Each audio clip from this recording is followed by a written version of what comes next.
Let's bring in now a Democratic nominee for United States Senate from Florida, Congresswoman Val Demings. Congresswoman, thank you so much for being here. I know we had a little bit of a sound issue to get you on board, so thank you. I'm glad you stuck with us and got through the tech. But I do want to ask you kind of a similar question. You know, you're running against Marco Rubio, who, you know, he didn't take the move to vote against the allocation that was just passed by Congress, the House and the Senate for Florida, but he didn't show up to vote for it.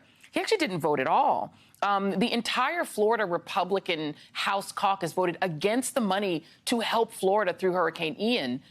Your opponent didn't vote at all. Is there any sign that he pays a price for that? Well, Joy, it's good to be with you. And what a strange time we find ourselves in.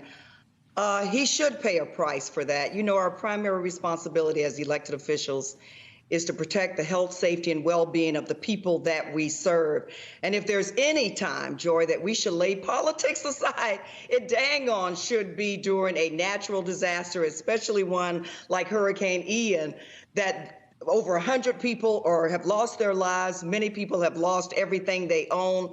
This is a tough time. And for Marco Rubio to not vote at all, which is almost worse, because at the very least he could do is to show up and do his job. But to not show up at all, to me, not showing up, being absent is a no. And so when people needed him the most in Florida, in his home state, he was not there. And so there certainly should be a price for him to pay. Florida deserves better. You know, what's interesting about Marco Rubio's career, just having lived down there a long time and sort of watched how he works, is that he seems to walk toward what feels like the middle position, the centrist position, on things like immigration, where his staff helped write the bill that was going to be finally solving the immigration issue, which we know must be solved somehow. And he got really close to it, and then Rush Limbaugh yelled at him, and then he went, no, I don't want anything to do with it. I'm against it.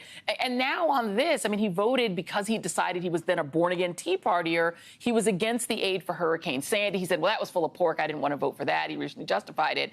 And now when it comes to Hurricane Ian, it does feel like he can't vote for the money because the MAGAs won't like it and the Tea Party won't like it, but he won't vote against it. I don't understand what his politics are, and yet he is being rewarded for it in the polls. Why do you suppose that is?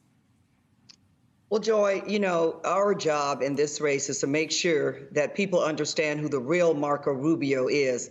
And look what you just talked about an immigration bill. Now, he'll complain about border security, which we all understand we need to secure our borders. No, we do not have open borders. That's almost an insult to the men and women on the ground there who protect our borders. But he will appear that he's walking towards the right thing. But people need to look at where Marco Rubio always seems to end up, and that's the wrong thing. He actually encouraged people not to vote for the immigration bill, which he claims is his bill, after, as you indicated, one person yelled at him. And so the bottom line is, what did Maya Angelou say? When people show you who they are, believe them the first time. Over and over again, time and time again, when Florida has needed Marco Rubio the most, he has not shown up. And so Florida, again, we deserve better. Let me ask you about, you obviously come from that Central Florida region. Your home is there, or we don't know how Orange County, if you could just elucidate us. How did Orange County fare? I know that the Tampa area dodged a bit of a bullet, but we know there's still a lot of destruction everywhere. How is your district faring?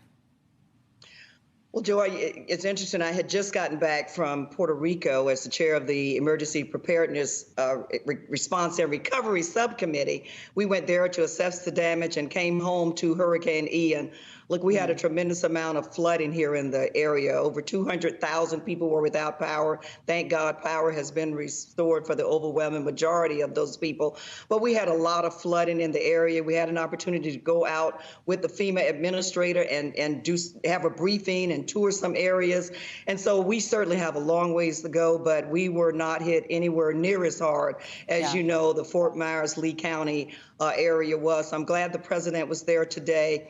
I hope that it was a beneficial trip for him and that there weren't too much politics being played down there. But as I said, at this time, during this critical time in Florida's history, we need somebody who wants to govern, somebody that wants to take care of all people, somebody who wants to vote for $18.8 billion in disaster relief for people who desperately need it. And so if there are people who are listening who'd certainly love to support my campaign, I certainly would love their support. My website is valdemings.com. The first rule of being on TV as a candidate, always give out the website. And you've done that. Thank you very much. We really appreciate you, Congresswoman Val Demings. Thank you.